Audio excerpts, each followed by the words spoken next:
Mission public safety এবং security ensure করা এবং আমাদের বাংলাদেশের যে সোশিও ইকোনমিক ডেভেলপমেন্ট উন্নয়নের ক্ষেত্রে আমাদের বাহিনীর যে 60 লক্ষ সদস্য 3 কোটি পরিবার আছে আমাদের, সেই পরিবারকে ইনভলভ করে আত্মনির্ভরশীল করা একটা বাহিনীর এই বাহিনীর মিশনের মধ্যে একটা।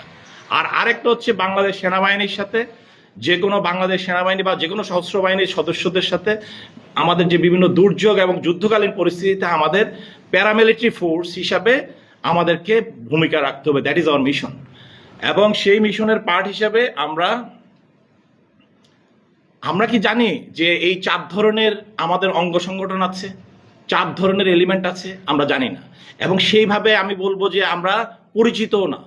আমাদের এখানে 4টা এলিমেন্ট আছে: ব্যাটালিয়ন আনসার, অঙ্গীভূত আনসার, উপজেলা বা থানা বা ইউনিয়ন আনসার, আরেকটা হলো ভিডিপি টিডিপি। এদের প্রত্যেকের আলাদা আলাদা কাজ আছে, আলাদা আলাদা মিশন আছে, ওদের প্রত্যেকের জন্য আবার সেপারেট মিশন আছে। এবং তাদের ভূমিকা একজনের সাথে একজনের মিল নাই, একজন একজনের কমপ্লিমেন্টারি, মানে একজন একজনের কমপ্লিমেন্টারি। সেই কমপ্লিমেন্টারি ভূমিকাটা সম্পর্কে যদি আমাদের ধারণা না থাকে, তাহলে আমরা যখনই আমরা সরজমিনে যখন আমরা যাই, সরজমিনে যখন আমরা বিভিন্ন ভূমিকায় যাই, তখন দেখা যায় যে আমরা অনেক সময় একটার সাথে একটাকে মিক্স আপ করে ফেলি।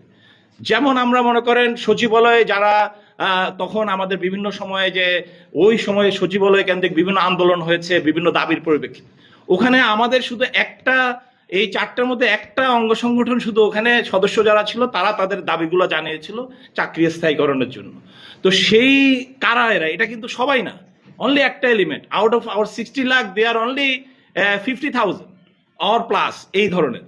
তো সেই জায়গায় আমরা যদি একটা একটা না জানি, তাদের কাজগুলো না জানি, তাহলে আমরা ভুলবো। সো আজকে আপনারা ক্লিয়ারলি বুঝে নেন, এই 4টা এলিমেন্টকে 4টা ডিফারেন্ট টাস্ক অ্যান্ড রোলে আমরা ভাগ করি।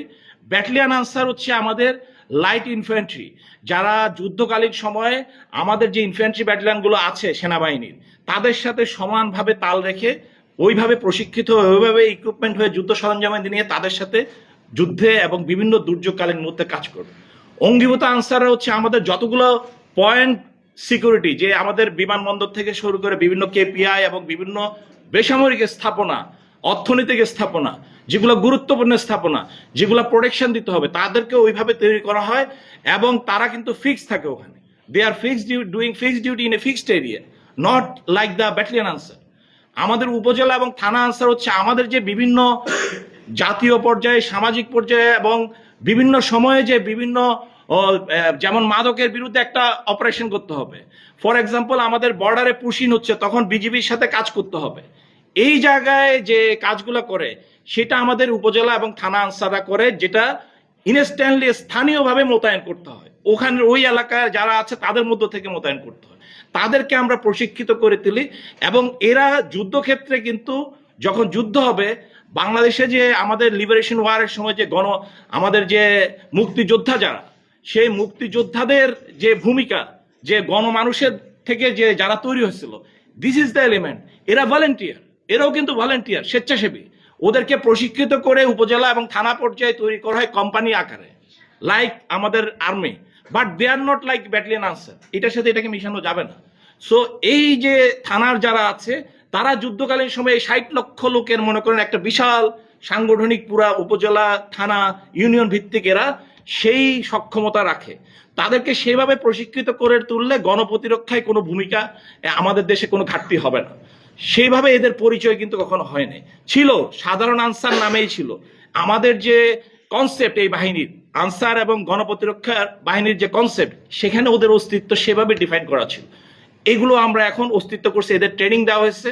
অলরেডি আমরা মোর দেন অ্যারাউন্ড 1 লাখ, গত এই 2 বছরে 1 লক্ষর মতো এদেরকে আমরা বিশেষায়িতভাবে এই প্রশিক্ষণ করে নেওয়া হয়েছে।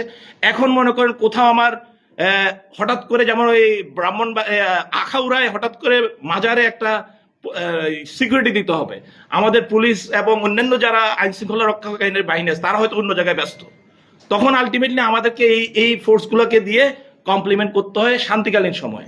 আর যুদ্ধকালীন সময় কিন্তু আপনার এই যে বিভিন্ন জায়গায় যে আমাদের মুক্তিযোদ্ধারা যেভাবে গেরিলা অ্যাক্টিভিটিস করছে, ওরা কিন্তু সেই কাজটা করবে। তো এইভাবে। আর ভিটিপি টিটিপি হলো সামাজিক আন্দোলন করবে, তারা সামাজিক, আজকে মাদকের বিরুদ্ধে সামাজিক সচেতনতা এবং যে আমাদের যে মনে করেন সব পলিথিনে ভরে গেছে, পরিবেশ নষ্ট হয়ে যাচ্ছে, তো সেই জায়গায় ক্লিন বাংলাদেশ করতে হবে। এই যে ক্লিন বাংলাদেশ করতে হবে, বাল্য বিবাহ ঠেকাইতে হবে, সামাজিক যতগুলো আন্দোলন আছে, সামাজিক আন্দোলনে আমাদের বিটিপি টিডিপি যারা আছে তারা সরাসরি ভূমিকা রাখে, যাতে সমাজে একজন সাধারণ জনগণ হিসেবে কাজ করবে। এই জিনিসটা যদি আমাদের জানা না থাকে, তখন কিন্তু আমরা একটার সাথে একটা মিক্স আপ করে ফেলি, এবং তখনই দেখা যায় এদের ভূমিকা নিয়ে ভিডিপিকে আনসারের জায়গায় ফেলতেছে, আনসারকে ভিডিপির জায়গায় ফেলতেছে। তো এটা আজকে আপনাদেরকে ক্লিয়ার করে দিলাম, এবং এইটাও কিন্তু আমাদের এই 2 বছরে যে সংস্কার কার্যক্রম হচ্ছে সেটার ওয়ান অফ দ্য মেইন ইয়ে। এবং আপনারা যে শুনছেন সবসময় 60 লক্ষ, জিজ্ঞেস করেন যে 60 লক্ষ কোথায়, this is the place where 60 লক্ষ। এটা ভালো করে দেখে নেন। এই যে 60 লক্ষ হচ্ছে কিন্তু আমার ভিলেজ থেকে শুরু হয়। প্রতিটা ভিলেজে আমার কিন্তু একটা করে ভিডিপি প্লাটুন এবং একটা ফিমেল প্লাটুন আছে, সেই মানে মহিলা ভিডিপি। এটা বাংলাদেশে আর কারো নাই, যে আমার দুইটারই অস্তিত্ব একসাথে আছে। প্রতিটা সিটিতে এবং মিউনিসিপ্যালিটিতে যে ওয়ার্ডে, প্রত্যেকটা ওয়ার্ডে আমার প্লাটুন আছে, প্রত্যেকটা উপজেলায় আছে কোম্পানি। এবং ন্যাশনাল লেভেলে এইটা যখন যোগ হয় তখন এইভাবে আপনারা তো দেখতে পাচ্ছেন না, এইটা হচ্ছে মেইন। আপনারা এগুলো না দেখলে বুঝবেন না এই বিউটিটা। আচ্ছা, তো এই জায়গাটাই হচ্ছে এই যে 60 লক্ষের বিস্তারিত বর্ণনা হচ্ছে এটা। এখন বলবেন যে এটা কই, হোয়ার আর দে? তাদেরকে তো আমরা দেখি না, তাদেরকে তো আমরা বিচ্ছিন্নভাবে দেখি। দেখেন না, কারণ তার কোনো অ্যাকাউন্টেবিলিটি নাই, তার কোনো অস্তিত্ব নাই। কেন? কারণ তাকে তো কোথাও একটা হিসাব রাখতে হবে। এই যে 60 লক্ষ লোককে আগে হিসাব রাখার জন্য একমাত্র মাধ্যম ছিল মাস্টার রোল অ্যান্ড টিপসই। তো মাস্টার রোল তো এরকম অনেক ভারী হয়ে যাবে, বস্তা ভর্তি হয়ে যাবে পুরো দেশের, যদি আমি এক জায়গায় আজকে আমি হেডকোয়ার্টারে বসে দেখতে চাই। It is not possible. আমরা গত 2 বছরে যেটা করছি, আমাদের এই ডেটাবেস তৈরি করে ফেলছি, যেখানে 100% 60 লক্ষকে আমরা accountable with every individuals profile, যেটা আমি পরে আপনাদেরকে দেখাবো, এটা এখন বলছি না। তো সেই জায়গাটায় আমরা অলরেডি এদের অ্যাকাউন্টেবল করে ফেলছি। এখন আপনি যদি বলেন যে অমুক গ্রামের অমুক ইউনিয়নের কোথায় কে আছে, we can give you the exact picture. কোথায় কি আছে সেই অস্তিত্বটা এখন চলে আসে।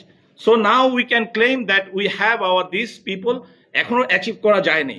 আমরা গত 2 বছরে নতুন করে, কারণ আগের যারা আছে এরা তো ওইভাবে তৈরি হয়নি, তারা তো বিভিন্ন রাজনৈতিক বিভিন্নভাবে এই বাহিনীকে ব্যবহার করা হয়েছে।